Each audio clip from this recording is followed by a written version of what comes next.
And I guess we're live. Hello, everyone, and thanks for being with us today. This is already the seventh talk for the Sussex Vision series.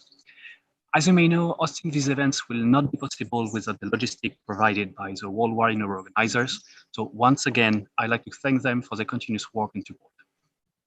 So for today, I'll be your host. I'll be your host for this session. My name is Maxine, and I'm currently finishing up a PhD in Tom Baden's lab. Today, I'm particularly pleased to receive Katrin Franke. My senior, in a sense, as Katrin completed a PhD in 2016 under Tom Baden and Thomas Soller's supervision at the University of Tübingen. In 2017, she received from SFN the Nemco Prize in Cellular and Molecular Neuroscience for the work covered in her PhD thesis, Functional Characterization of the Excitatory Pathways in the Mouse in the Retina. Since January 2017, Katrin had been a junior research group leader at the Bernstein Center for Computational Neuroscience and the Institute for Ophthalmic Research in Tübingen. Her work focuses on how cells in a early visual system act together in complex neuronal circuits to extract relevant visual information. And today we're looking forward to a talk about retinal cell functional diversity and the role in chromatic processing. So feel free to use a YouTube chat to comment or to ask questions to our guest. They will be answered at the end of the talk. So hello, Katrin, and thank you for accepting our invitation today. Yeah, hi Maxime, and hi everyone. Thank you very much for the invitation and giving me the opportunity to present some of my work that I did during my PhD and since I have my own group here at Tübingen. So I will now start sharing my screen. Okay. All right. So what I want to talk today is what the eye tells the brain, visual feature extraction in a mouse retina.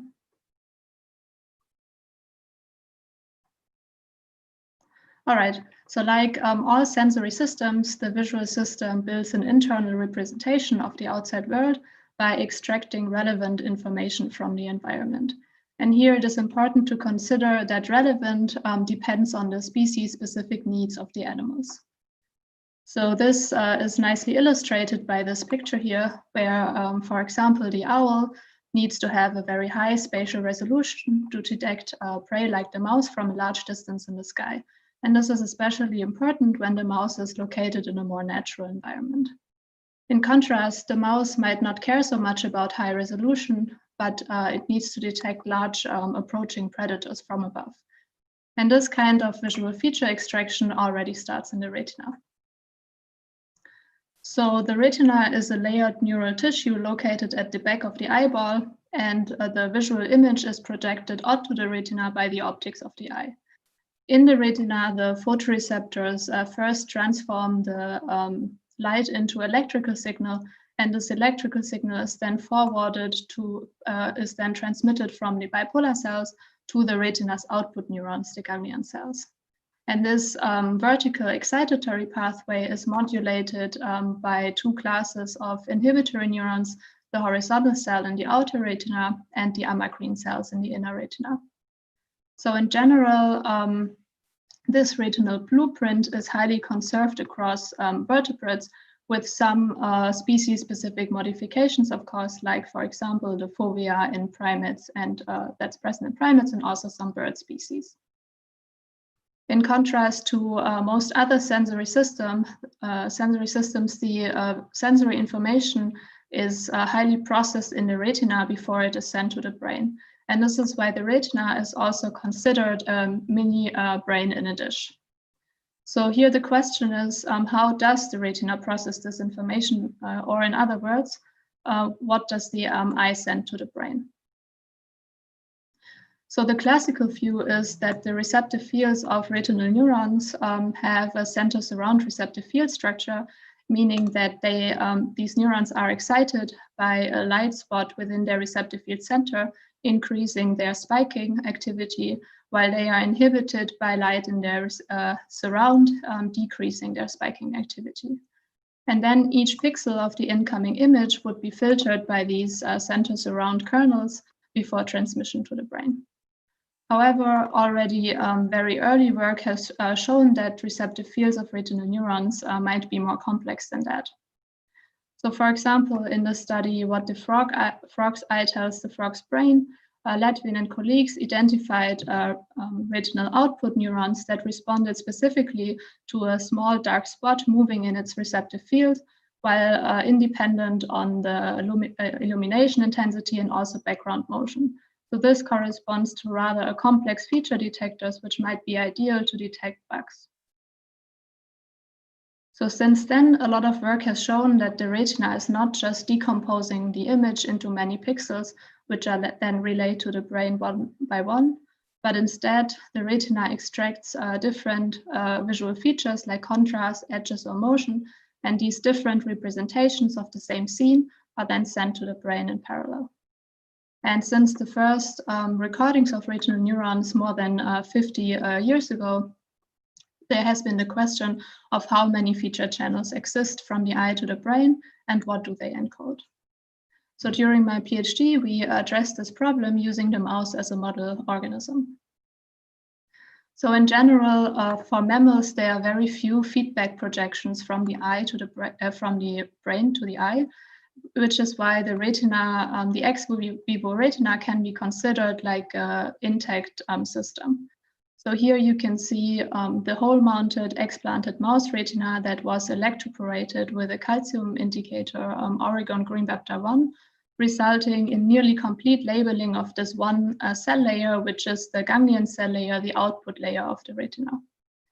So then we projected different visual stimuli onto the photoreceptor cell layer of this tissue, while we recorded the light correlated activity of these neurons using 2-photon calcium imaging. And here in this movie, you can see the raw calcium changes of these cells. And we recorded different kinds of stimuli. So for each of these cells, in the end, we extracted the response profile in response to these different stimuli. So for example, we recorded the full field chirp stimulus, which consisted of a step of light and then frequency and contrast modulations, a moving bar stimulus to test for direction selectivity, and also a white noise stimulus that allowed us to characterize the spatial and temporal receptive fields of the neurons. So they are preferred stimulus in space and time. And for this specific cell that is also marked here in this movie, we can see that this is an off cell, meaning that it shows an increase in calcium and activity when the light is switched off. It also nicely follows the frequency and contrast modulations of this full field chirp, is not direction selective, so shows a similar response to a bar moving in 8 directions and has a relatively large receptive field. So in these, in the study, we recorded these response profile of more than 10,000 cells and then used an unsupervised clustering algorithm to group them into functional types. And here I just want to mention that, so the result was that we obtained more than approximately 32 different functional ganglion cell groups in the mouse, broadly classified as off cells, on-off cells, fast and slow on cells. And this number of 32 was approximately twice the number of previous estimates, suggesting that the information channels from the mouse's eye to the mouse's brain are substantially more diverse than previously thought. And since then, in the last 4 years, this result of ours has been confirmed both morphologically based on EM reconstruction data and also genetically by single cell transcriptomics. So now we can go back to the single neurons I have showed you on the previous slide and color code them according to the functional group they were assigned to. And now in this movie, you will see the responses of these cells to the moving bar stimulus and also to the chirp stimulus. And so these movies nicely illustrate that already a very simple stimulus like a moving bar or chirp stimulus differentially activates these different cell types, indicated by the fact that these different colors light up at different times of this visual stimulus. Okay. So at that point, we might have the question, so why are there so many different retinal output channels to the brain? And so when we plot here the on or off preference of the different functional groups versus their preference for local or global stimuli, we can see that our functional groups cover this relatively simple feature space like more or less homogeneously. meaning that each of these functional groups responds only to a highly specific combination of these two visual features. So this suggests that what the retina does, it decomposes the visual input into many output channels, and each is selective for one or very few visual features. And so computational studies suggest that this pathway splitting reduces redundancy and therefore provides an efficient code to the retina. So in the following, I will focus on the mouse as a model system, but I just want to briefly mention that the number of retinal output channels to the brain varies across species. And so, for example, in mouse with more than 40 different output channels compared to, for example, primate, where in the central retina we only have 4 to 5 dominant cell types. And there has been since a long time this concept, the dumber the brain, the smarter the retina, suggesting that lower vertebrate species have a smarter retina, while like higher vertebrate species like primates, for example, might have a more linear retina and relocate more complex computations like direction selectivity to the cortex. And I just want to highlight this recent paper from Stéphane Denis' lab, where they investigated this concept computationally, which is, I think, a very nice example how deep neural networks can help us to test like conceptual ideas we have in visual neuroscience. All right, so so far I've shown you that there are approximately 40 different ganglion cell types in the mouse retina. So the question is, how does the retina generate such a functionally diverse output? Especially considering that only 2 synapses upstream, we only have 3 types of photoreceptors. So in the following, I want to show you 3 different studies that I worked on that address these questions from different angles. And the first study addressed the functional diversity of bipolar cells, which transmit the information from the photoreceptors to the ganglion cells. So here you can see morphologically reconstructed bipolar cells from the mouse retina, and the different types mainly differ with respect to the stratification of their axon terminals in this synaptic layer called inner plexiform layer, or IPL. And to record the output of all these neurons, we expressed the glutamate indicator iGlu sniffer throughout the whole inner plexiform layer, which you can see here, and then recorded their responses to visual stimulus like a noise stimulus. So we use these responses to the stimulus and a local image correlation to then estimate regions of interest in this exemplary scan field.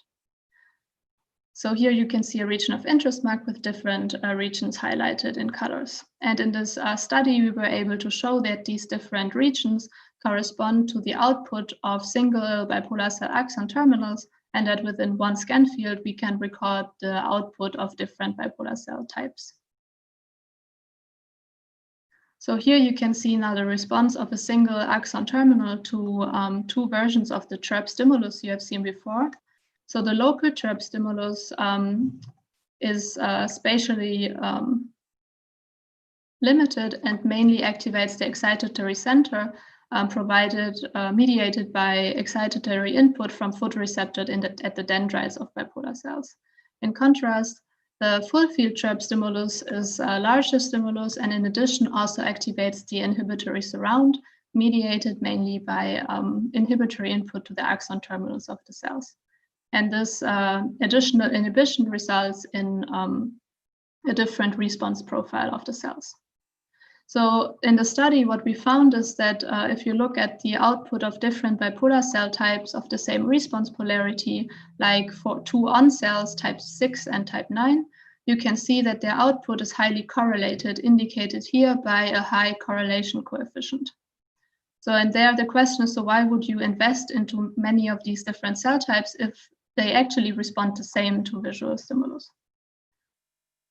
However, we found that upon this full field stimulation, these responses get decorrelated. And in this specific case, for example, one type gets much more transient, whereas the other one is more sustained. And this finding that full field stimulation decorrelates bipolar cell was also the case for an exemplary pair of off-bipolar cells, and in general across all bipolar cell types. So bipolar cell functional diversity relies on full field stimulation. And here, the next question is, so what is the neural correlate of this decorrelation? I already, on the previous slide, mentioned to you that the full field stimulus, in addition to activating the center mediated by photoreceptor input, it activates the surround of the bipolar cells. And previous studies have demonstrated that this bipolar cell surround is mainly mediated by wide field GABAergic amacrine cells. So to test whether these cells provide the decorrelating input to the cells, we performed pharmacological experiments where we blocked these cells specifically using a GABA receptor antagonist. Here you can see the response of one exemplary region of interest in response to the local stimulus and the full field stimulus. And you can see that you have very different response profiles. So upon blocking these GABAergic cells, however, the cells, the responses of the cells get much more correlated, and this was again true across all different bipolar cell types. So what this showed is that wide field GABAergic amacrine cells provide decorrelating inhibition to bipolar cells. And on a more general level, this study highlighted the fact that bipolar cell functional diversity requires an interplay of excitatory and inhibitory inputs. All right, so this first study showed, so when we go back to the question, how does the retina generate a functionally diverse output? This first study showed that actually inhibitory inputs from amacrine cells play a major role in diversifying the signal in the inner retina. So next, we asked the question whether there are also cell type specific intrinsic properties that might help to increase the diversity of retinal signals. So from cortical and retinal work, we know that the output of a neuron is critically dependent on how the inputs are integrated in the dendrites of the cells. And this is why we next, however, it's so far really not clear whether there are cell type specific dendritic integration profiles that help diversify signals across neuron types. And so in this next study, we focused on two cell types, the transient of mini cell and the transient of alpha cell, which receive overlapping excitatory inputs, and asked the question whether they have cell type specific dendritic processing in these two cell types. And the study was performed by two PhD students, Yan-Li Ran, who was co-supervised by Thomas Euler and me, and Shi Wei, who was a PhD student of Philip Barron's lab. So Yan-Li filled single ganglion cells using sharp electrodes with the calcium indicator Oregon green bapta 1, and then recorded the responses of different dendritic regions of the same cell to a noise stimulus. This allowed us to estimate receptive fields of different dendritic regions. So here, relatively close to the soma, and here a distal part of the dendrite. And then using a threshold, we were able to draw a contour of these receptive fields and overlay them with the cell's morphology. So Yan-Li repeated this procedure many times for the same cell at different dendritic regions, resulting in a large number of receptive fields, which allowed us to systematically investigate how visual information is integrated in these dendrites.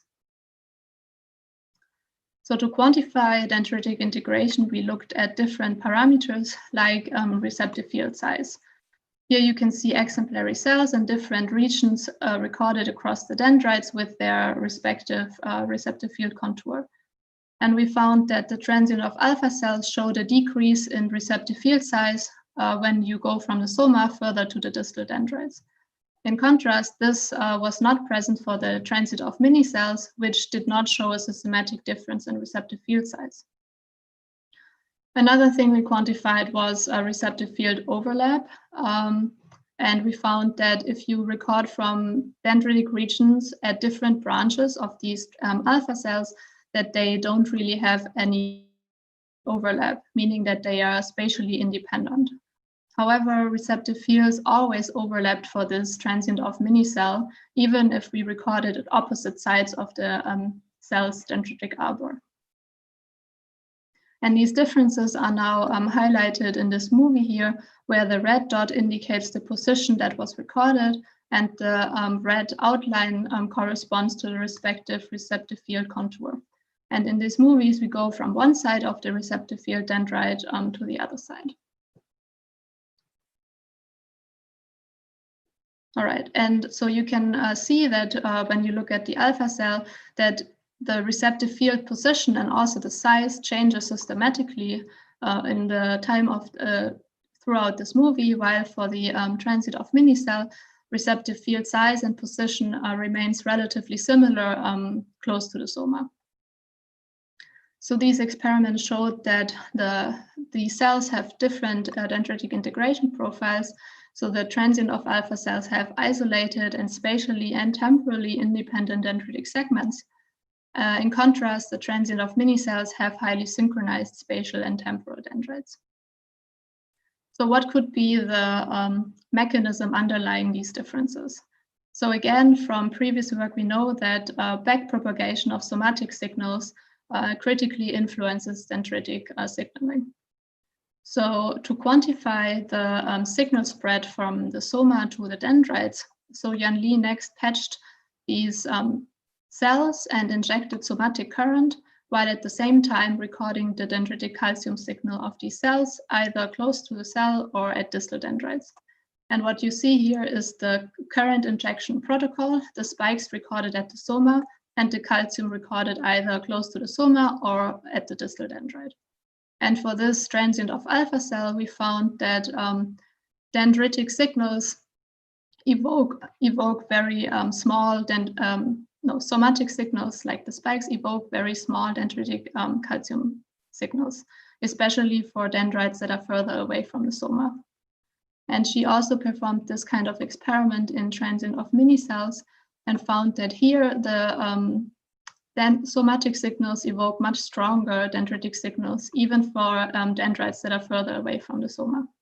And again, we quantified this by estimating the mean calcium signal for a specific number of somatic spikes, and found that these calcium signals are much weaker for the transient of alpha cell than for the transient of mini cells. And this is statistically significant. So this means that the stronger backpropagation in the transient of mini cells might synchronize their dendrites, resulting in these different dendritic integration profiles we have seen on the previous slide. And these different integration profiles in the end might help these cells, which receive overlapping excitatory input, to process it differentially to result in different output profiles. All right. Okay, so far we have found that inhibition is decorrelating retinal responses, which is a general feature across all bipolar cell types. And we have focused on two specific ganglion cell types and found that dendritic integration can help to diversify retinal signals. But ultimately, what we want to understand is how does feature selectivity arise across all retinal layers? And we have recently tried to address this question by focusing on the retinal circuits that extract color information. So color information here, or color in general, is like a good test case because it can easily be addressed by changing the wavelength of the input stimulus. In general, the prerequisite for color vision is that different cone photoreceptor types, or that you have different cone photoreceptor types sensitive to different wavelengths, and that the signals from these photoreceptors are somehow compared along the visual pathway. Primates, including humans, have trichromatic vision, meaning that they have three different cone photoreceptor types expressing the blue sensitive S-opsin, the green sensitive M-opsin, or the red sensitive L-opsin. In contrast, mice, like most mammals, have dichromatic vision, so they only have two photoreceptor types, the S cone and the M cone. And interestingly, the S cone in the mice or rodents is shifted towards UV sensitivity. And this UV shift has been proposed that this UV shift facilitates the detection of dark objects in the sky, like approaching predators. However, as we don't see UV light because our lens filters it, and also most cameras actually have a UV filter, we don't really know how the chromatic input to the mouse looks like, or in other words, how the mouse sees the colored world. And this is why a PhD student in Thomas Euler's lab, he recorded these natural scenes with a camera that was adjusted to the spectral sensitivity of mice, allowing to also record the UV spectrum of these scenes. And he also took into account other features of the mouse visual system, like the wide opening angle and the large field of view. And if you're interested in these natural movies, you should watch Thomas's talk next Friday on Worldwide Neuro. So in these natural scenes, what we found is that chromatic contrast is actually enriched in the upper visual fields of these scenes. So meaning that the contrast in green versus UV band is more different in these upper visual scenes. And so what this would suggest is that mice might be able to better discriminate color in this upper visual field, because why would the visual system invest into expensive circuits to extract chromatic information if this is not homogeneously distributed across the visual field? And indeed, this is what a recent paper found. So the authors, they looked at or investigated color discrimination in mice, tested 3 different positions along the vertical axis of the visual field, and found that mice were able to discriminate colors at these 3 locations in the upper visual field, but not in the lower visual field. However, the neural correlates for this behavior in the retina are still unclear. And so to the most part, this is because the mouse retina has actually quite a atypical and asymmetric distribution of its opsine types. So for most animals, the different cone types, and therefore the spectral sensitivity is more or less homogeneously distributed across the retina. And while this is the case for UV sensitive S cones in the mouse retina, here indicated by the purple dots, the green sensitive M cones, they co-express the S opsin with an increasing co-expression ratio towards the ventral retina. In the end, what this results in is a ventral retina that is mainly UV dominant and a dorsal retina that is mainly green dominant. And now, so this asymmetric distribution is not specific for mice, but can also be found in other species like rabbits and many insects. And however, since color vision requires that chromatic information is locally compared by neural circuits, it's unclear how these different animals can use this asymmetric distribution to see colors, especially in the ventral retina, where you mainly have one opsine type, which is S opsine. So therefore, for this next project, we wanted to look at the retinal correlates of color vision in mice.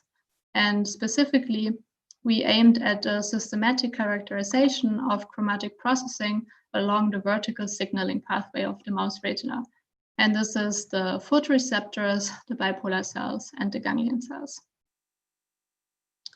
So for chromatic stimulation, we used a visual stimulator that we recently described that is a DLP-based projector without any LEDs, but with a light guide port, and that allows you to couple in an arbitrary array of LEDs. And we use here a UV and a green LED matched to the mouse's spectral sensitivity. And this is important because conventional display devices or the LEDs in conventional display devices, for example, here from a TFT monitor, really fails to activate UV sensitive S opsin in mice. So solutions and calibration notebooks for other species like zebrafish or mouse in vivo experiments can be found online. All right, so as a first step, we wanted to address the question, so how do cone photoreceptors process color information? And so previous studies focusing on this have mainly been performed in retinal slices where the inhibitory network is not completely functional. And so here what we want, so to record the cone output, we express the glutamate indicator eye-glue sniffer throughout the whole retina. And here you can see one scan field that was located in the dorsal retina in the outer plexiform layer, where the cone photoreceptors have their axon terminals. So now if we apply flashes of light, we can see that there are some activity hotspots modulating their glutamate release up on this light. And based on these responses, we can estimate a correlation image where each pixel here is color-coded according to the correlation of neighboring pixels. And so you can already see by eye that there are different activity hotspots. And we found that these glue sniffer activity hotspots, they align with anatomical cone axon terminals visualized using the dye sulforhodamine 101, and also form regular mosaics, suggesting that these glutamate hotspots correspond to single cone axon terminals. So now to investigate their chromatic processing, we use green and UV center and surround stimulus. So here you can see the mean response of a single cone terminal to the stimulus. And so as vertebrate photoreceptors are off cell, you see a decrease in glutamate release up on the center stimulus. And because this scan field was recorded in the dorsal, green dominant dorsal retina, this cell shows a stronger response to green than to UV. Now, the advantage of this, our whole mount approach, is that we can now also look at the chromatic preference of the spatially extended surround. And for this cone, you can see an antagonistic surround response that's also green dominant, showing that this cell has a center and a surround chromatic preference of green. So now we can repeat this experiment in the ventral retina, and we find that in line with the opsin expression that this cell has a UV dominant center response. However, if the cones have an antagonistic surround, this is always green dominant, resulting in color opponent center surround receptive fields of these neurons. Here you can see the center and all the cells that Marilee, when she was a master student in the lab, recorded across the retina, and each cone terminal is color-coded by its spectral preference, estimated as spectral contrast, which is -1 if the cell only responds to UV, and 1 if it only responds to green, and 0 if it responds to both colors the same way. And we can see that the center responses of cones actually nicely follow the opsin gradient across the retina, with UV sensitive responses in ventral and green sensitive responses in dorsal retina. However, the surround distribution looks very different, especially in the ventral retina. The preference is highly shifted towards green preference. And this strong difference between center and surround chromatic preference of these ventral neurons then results in color opponent full field responses, meaning that a single cone responds with a different polarity to a UV or green full field spot.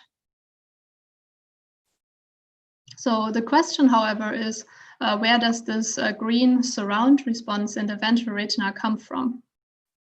So previously there has been a paper suggesting that or showing that one specific type of retinal ganglion cell shows such center surround color opponent responses in the ventral retina using rods signals that are relayed to cones via horizontal cells, so the inhibitory neurons of the outer retina. To test whether this was also the case in our experiments, we pharmacologically blocked horizontal cells with NBQX, resulting in an increase in baseline of cone responses, but also this green antagonistic surround response was then abolished, suggesting that color opponency in ventral cones is mediated by horizontal cells that are likely driven by green sensitive rods. So to inform behavior, this signal in the end has to reach the brain. So the next question is, how is the chromatic information from cones processed by downstream circuits? So we next focus on the bipolar cells. I have already said that they transmit the information from the photoreceptors to the ganglion cells. And in mice, we know that there are 14 different bipolar cell types that have their axon terminals in different parts of the synaptic layer. And ideally, we want to record the glutamatergic output of these cells at the same time. So to achieve this, CC, a postdoc in Thomas' lab, he equipped our setup with an electrical tunable lens that allows us to shift the focal plane of the laser very rapidly and record the IPL, the different layers in the IPL more or less at the same time. So here you can see the response of an IPL to the chirp stimulus, and you can nicely see the segregation of the synaptic layer into on cells that respond to light increment and off cells that respond to light decrement, now responding in antiphase to the flicker. Again, we used local image correlation to draw regions of interest and confirmed previous results that responses at different positions in the IPL have very different response profiles, ranging from sustained off cells to more transient off cells and transient on cells to more sustained on cells, showing that with this method we can use this method to record the output of nearly all bipolar cells at the same time. So now we combined this method with chromatic stimulation to test how bipolar cells encode chromatic information. Here you can see the response of an exemplary scan field in the ventral retina to UV and green center and surround flicker stimulus. And again, we used image correlation to draw regions of interest where every region corresponds to the output of a single bipolar cell axon terminal. So now we can look at the response of single terminals to the stimulus, which is, as I said, a green and UV center surround flicker stimulus. So we can use these responses to estimate stimulus kernels for UV and green center and surround, and also the mean glutamate response in response to full field flashes, the onset and the offset of these flashes. So I'm happy to go through this in detail if you have questions later, but so we use these center surround kernels to estimate the preference of the cells. And we use these responses, the mean glutamate responses, to full field onset and offset spots as a measure of color opponency. So for example, for this specific scan field, we found that most of these regions of interest are UV sensitive in line with the position of this scan field in the ventral retina. However, if we now look at the surround responses, they are systematically shifted towards green, and this difference was often more pronounced for the off layer here than the onset layer here. And this very strong difference between center and surround chromatic preference in the end resulted in color opponent responses of these neurons, which is here indicated in red and which can be seen, for example, here. So this antagonistic responses of these cells to UV and green can be nicely illustrated when we look at the response of this off layer in response to UV and green sign modulation of a full field stimulus, where you can see that this responses is in perfect antiphase. In contrast to the ventral retina, the dorsal retina showed mainly green dominant center responses and a slightly UV shifted surround. However, as this difference in chromatic preference was much weaker, there were rarely color opponent cells in the dorsal retina, which would be indicated in red here.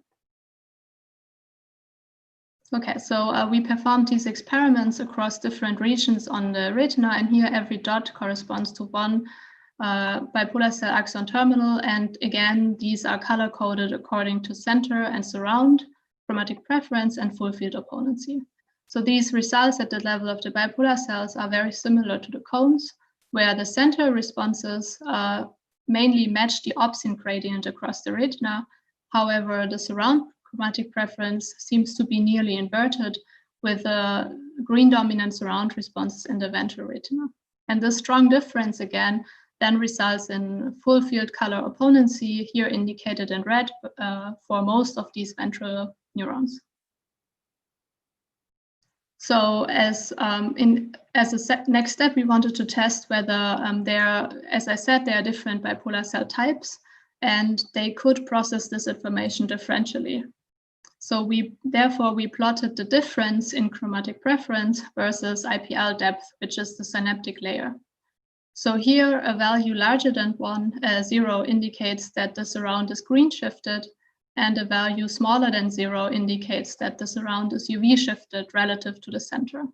And as we already know, the ventral retina has a green shifted surround. And interestingly, this was significantly more pronounced for the off layer than the on layer. And in contrast, the dorsal retina shows a much weaker difference between center and surround, and therefore little color opponent cells. All right, so these results show that mouse bipolar cells relay the chromatic signals from cone photoreceptors to the inner retina, and they do so differently for on and off bipolar cells. So, however, is this chromatic information then finally sent to the brain? And this is what Claudia, a PhD student in the lab, looked at. So she again used the bulk electroporation of Oregon green beta-1 to label the cells located in the ganglion cell layer, and then recorded the calcium responses of these cells to a similar colored flicker stimulus.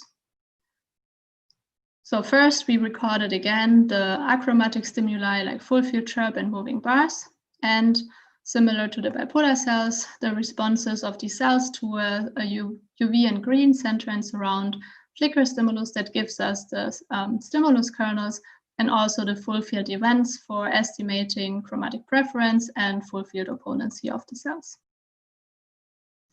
Again, I'm happy to go into detail later if you have questions. So then she repeated this experiment across many different regions on the retina. And here each dot corresponds to one cell located in the ganglion cell layer, color-coded by center and surround, chromatic preference, and full field opponency. So basically, we can reproduce the finding from the upstream processing layers that the center responses more or less follow the obscene gradient, although there's more variability now at the level of the retinal output, and that the surround looks very different with a strong green shift in the ventral retina, resulting in the fact that most color opponent retinal ganglion cells are actually located in this part of the retina. So in the beginning of the talk, I mentioned that there are more than 40 different ganglion cell types in the mouse retina. So which are the types that then send this color opponency to the brain for driving any color vision behavior? So to address this question, we assigned the cells that we recorded here to the functional groups I have shown you in the beginning of the talk, using the achromatic stimuli like the chirp and the moving bars. And now here you can see the blue bars indicate cells that are not opponent, and the red bars indicate cells that are opponent across these different ganglion cell groups. So what we can see is that most ganglion cell groups actually contain a few color opponent cells, suggesting that this is a general feature of ventral retinal neurons that is likely inherited by the presynaptic circuits. However, there are also differences. For example, type 12 or type 18 have very few color opponent cells, while, for example, type 27 and 31 have more than 50% of the cells are color opponent. So where do these differences originate from? So they could come from the fact that these cells have differences in center and surround chromatic preference. For example, let's consider the cells with few color opponent cells. They might have a very similar spectral preference for center and surround, resulting in very few color opponent cells. In contrast, the cells with many color opponent cells could have a very strong difference in center and surround chromatic preference, then resulting in many full field color opponent cells. So to test that, we use the permutation test, and I will briefly explain it, but we can also go into detail later. So we generated a distribution of expected percentages of color opponent cells, given the center and surround chromatic preference, but shuffling the group labels. And then we compared this estimation to the raw data. So for example, group number 12, the box plot shows the distribution shows the distribution of expected percentages for cells that have very similar center surround preferences as the cell. And you can see that the black dots, or the real data, lies within this range. However, for example, group number 18 has significantly less color opponent cells than other cells with the same center and surround spectral preference. Similarly, we can find a lot of different groups, here indicated by the red arrows, that have more color opponent cells than expected from their center and surround chromatic preference. So what this means, or the take-home message, is that there is type-specific and nonlinear processing of chromatic center surround information at the level of the retinal output, in contrast to the previous processing layers, and that this in the end results in a more diverse chromatic output to the brain. And before I sum up, I briefly want to mention that we find that color opponency of single retinal ganglion cells varies across the retina. So for example, when we look at group 27, which has many color opponent cells, we recorded the cell type across many positions on the retina, and we can then look at the color opponency of the cell, which is here indicated by this red cells. And we find that only cells in the ventral retina are color opponent. So suggesting that the functional feature of a cell, like color opponency, might vary in one cell type depending on which part of the visual space it samples from. And this raises the question of how variable functional properties of single cells types are and how we should actually define a single cell type. All right, to sum up this color part, so we have found at the level of the retina that most color opponent retinal neurons are located here in this ventral part. And this actually nicely fits to behavioral data showing that mice are best at discriminating different colors here in this upper visual field, which is encoded by the ventral retina. And this difference across the visual field might be an adaptation to the input statistics, which ensures that the chromatic information that is enriched in the upper visual field is efficiently encoded. And so far, we have mainly used artificial stimuli to address chromatic processing in these cells, but in the future, we also want to, we now use natural movies to investigate chromatic processing, because there's increasing evidence that a natural stimulus drives neural circuits differently, and therefore this highlights the importance of using more natural stimuli in understanding circuit function. All right, so what I showed you today is that how does the retina generate a functionally diverse output? So the first study I showed you highlighted the importance of inhibitory circuits in generating diverse retinal output channels, and that this is done by transforming a change in stimulus size into a change in temporal response profile. So the second study showed that cell type specific dendritic integration profiles contribute to diversifying the signals in the inner retina. And finally, we tried with the example of color to see how the selectivity of single visual features arises, and that it progressively increases from the photoreceptors to the retinal output, and that it finally involves nonlinear integration of center and surround information. And I think I'm nearly done, so I will skip the last two slides and just continue with thanking people. So I want to thank everyone who has been involved in the study. Mainly, so all of that was performed in close collaboration with Thomas Euler and Philip Behrens, and all the people who have helped with the experiment, like Claudia, my PhD student, and Marie-Lee, who has been a master student in the lab. And so currently we are working on chromatic processing in visual cortex, and this is in close collaboration with Andreas Tolias and Fabian Sins, and also Manolis's lab. And yeah, thank you for your attention and the funding sources. Yeah.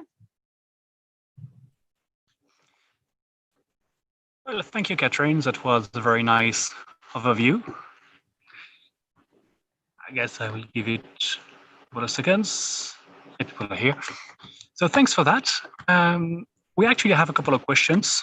Yes. There's a very popular one. Okay. Regarding the bipolar cell chromatic responses. Yes. So this question is from Marla Feller. This seems to mean the center, the cones, and surrounding road will have very different dependence on light intensity. So does color potency depend on intensity? Yes.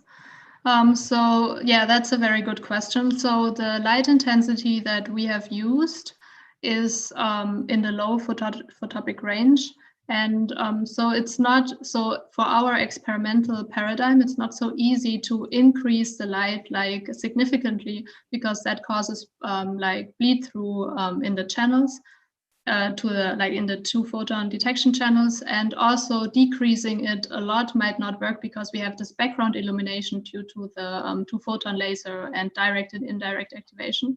So that's a very good question, and we performed some electrical recordings to make sure that this color opponency is also present, let's say without the presence of the 2-photon laser. And in these electrical recordings, we could now change the light intensities, like increase the light intensities or decrease, and check whether this changes with light dependence. And so I think that's a very important point also, because I think it's still, there are like controversial results about in what light regimes rods are active in mice.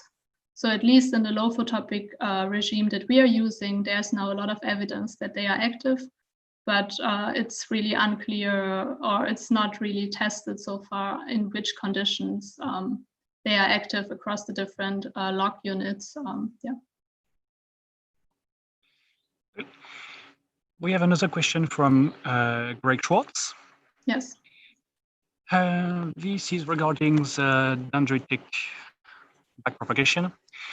Yes. Is the input resistance different in the T of mini and T of alpha? Does that explain the difference in backpropagation of action controls?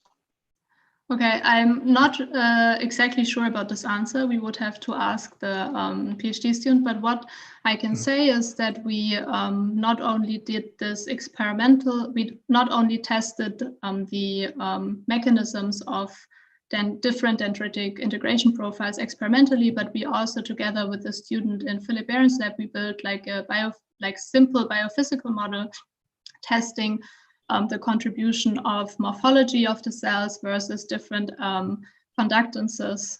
And I'm happy to go into detail there, but for the specific answer about the input resistance, we would have to ask the student. Thanks for that. I have another one from Vikrant. Do you observe attractor-like dynamics due to the decorrelation by GABAergic cells, something on the lines of upfield network? Can you repeat that again?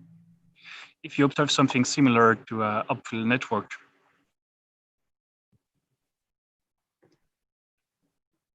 I'm not sure I get the question. Let me open the.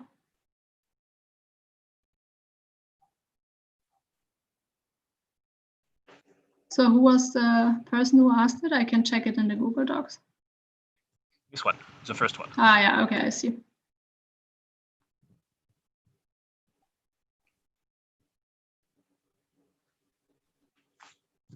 Oh, I'm actually not really sure what is meant by this attractor network. So maybe can this person like specify, or is that not possible? Yeah, or I can ask this person to join in the chat, and we can postpone this particular question. Okay, yeah, good idea. Yeah. So I have one from Brent Young. With non-specific calcium imaging in a ganglion cell layer, how do you distinguish between retinal ganglion cells and displaced amacrine cells? Yes. So yeah, that's a good question. So approximately 50% of the somata that are located in the ganglion cell layer are displaced amacrine cells. So in the study that I showed you in the beginning, for a subset of experiments, we performed subsequent immunolabeling of the cells. So we labeled the amacrine cells using antibodies, and then used these immunolabels also for clustering to distinguish between ganglion cells and displaced amacrine cells. All right, thanks. Greg Schwartz is also asking, does a mouse have cone-cone color opponency, or is it just all road cone? Yes. So most of the evidence that we have points towards the direction that most of the opponency is really cone rod opponency. And however, so we have specifically looked for ganglion cells that, for example, show a color opponent's receptive field center. And we find that there is a very low percentage of cells that does have a center opponent receptive field. But since we don't really center the stimulus on the receptive field of the neurons, I can't really tell you, or I can't be sure whether that's really cone-cone color opponency or not. And there are some other studies. I think there's one from the Burson lab that shows that there's, but that's also a center surround mechanism, not really a center mechanism like in primates. So yeah, so far we have relatively little evidence for that.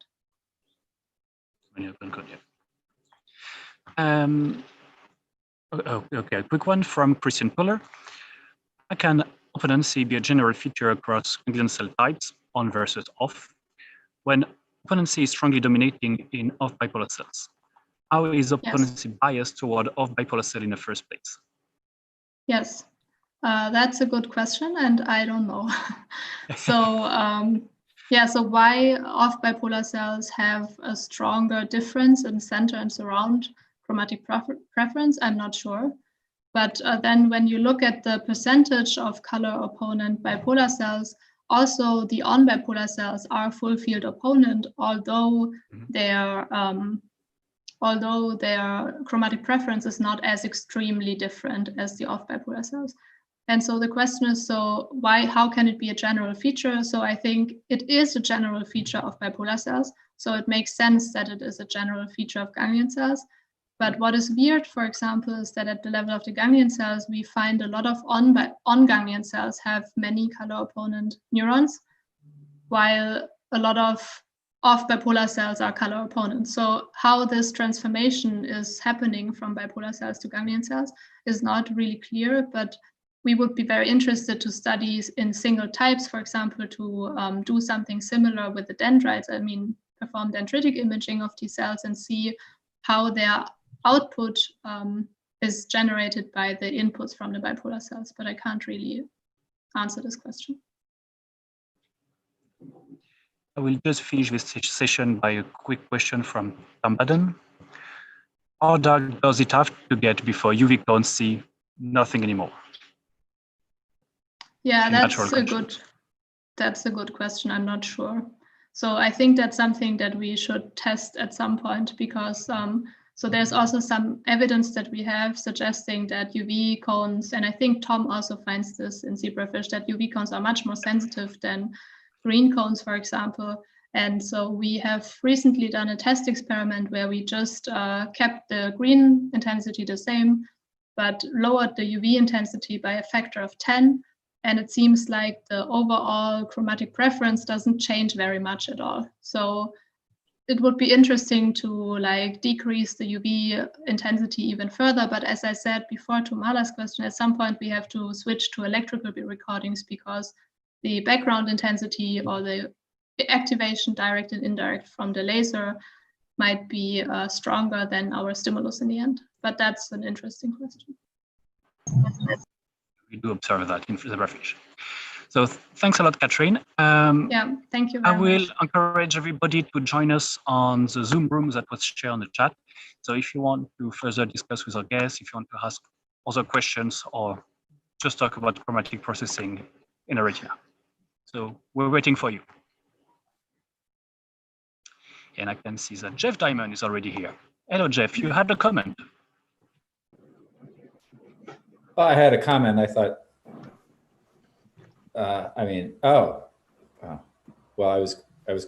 my comment was that Tom was looking good, but his appearance has degraded substantially in the last few seconds. I do apologize for that.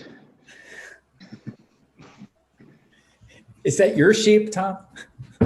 Yes, it's one of my many sheep. It's what we do here.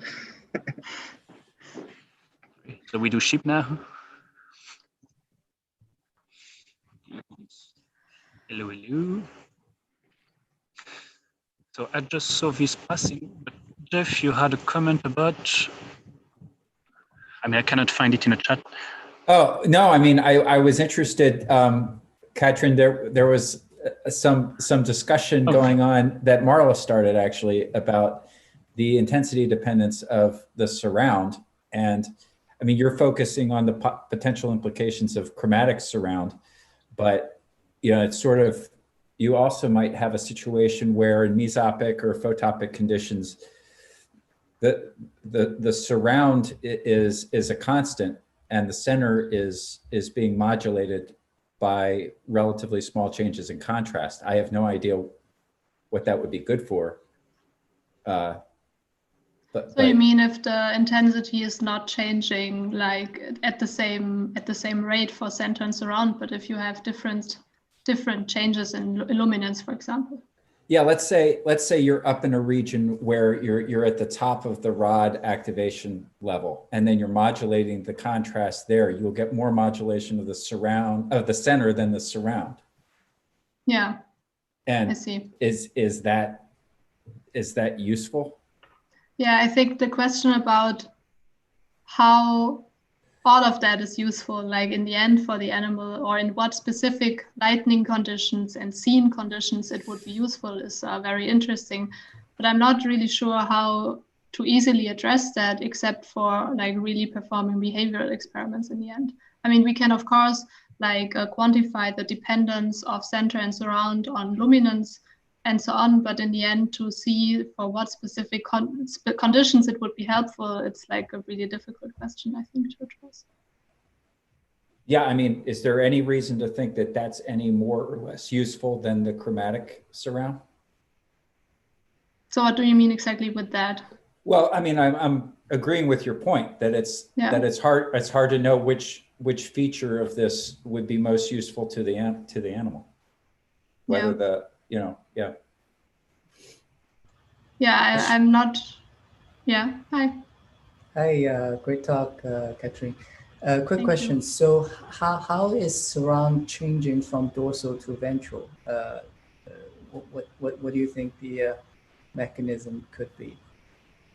How is the surround changing from dorsal to ventral? If I understood correctly, you say you show that the surround in the dorsal is more towards UV. Is that correct? The ventral is more towards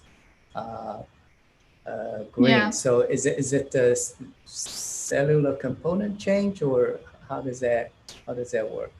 Yeah, especially for the bipolar cell data, we see that the surround preference is like nearly inverted to the center preference, although in the dorsal retina it's like quite balanced, meaning that you have it responds to both colors, but a little bit stronger to UV. But how this is really modulated, so we have started to do some pharmacology experiments where we specifically block different kinds of green cell subgroups and then see how this affects the surround. And so, for example, in the ventral retina, we find that the bipolar cell, so the green component of the surround, is not mediated by amacrine cells, but is only abolished when you also block horizontal cells, while the UV component of the surround for these cells is blocked when you block amacrine cells. So it seems like they receive input or inhibitory inputs from, or the surround is mediated partly by horizontal cells, which is green dominant in the ventral retina, and partly by amacrine cells, which is UV dominant in the ventral retina. But I mean, how exactly this is in the dorsal retina, we didn't systematically address these questions yet.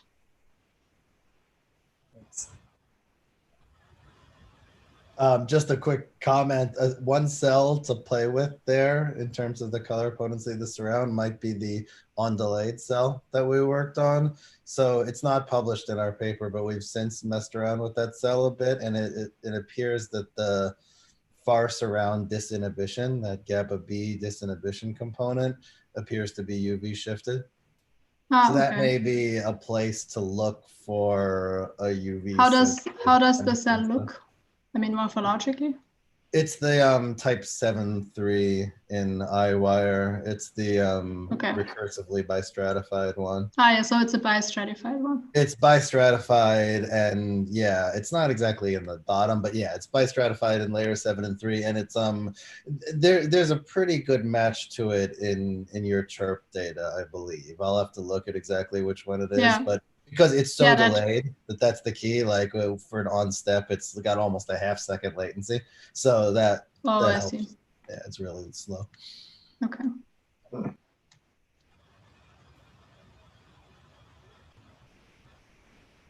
So I'm intrigued. So I think in the 2017 paper we showed something.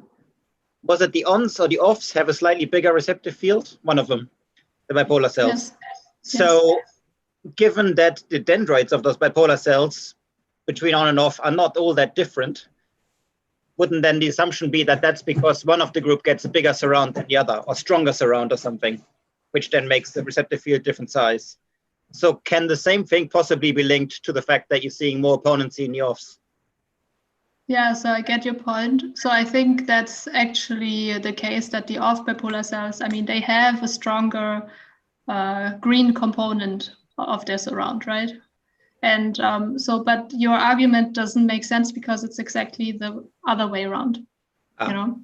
So what we found in the paper functionally is that the off bipolar cells have a larger receptive fields than the on bipolar cells. But that would mean that off bipolar cells receive, let's say, relatively speaking, less surround. But now for the color data, we see the opposite. So one hypothesis might be that, I mean, as I said, the bipolar cells, they seem to receive a part of their surround comes from horizontal cells and a part from the amacrine cells. And the relative contribution of these two surround pathways might differ for on and off cells. Okay. So yeah.